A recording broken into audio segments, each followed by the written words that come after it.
اعوذ باللہ من الشیطان الرجیم بسم اللہ الرحمن الرحیم الصلاۃ والسلام علیک یا سیدی یا رسول اللہ وعلی آلک و اصحابک یا سیدی یا حبیب اللہ۔ آج کی حدیث، قرض معاف کرنا۔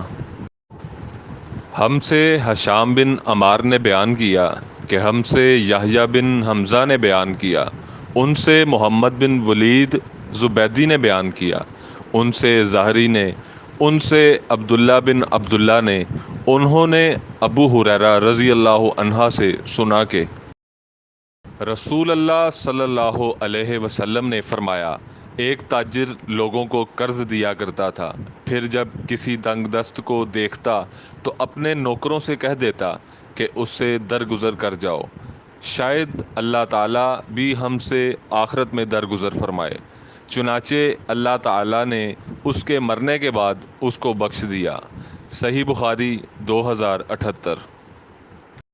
اللہ اس شخص کو خوش رکھے جس نے میری حدیث کو سن کر یاد رکھا اور اسے دوسروں تک پہنچایا۔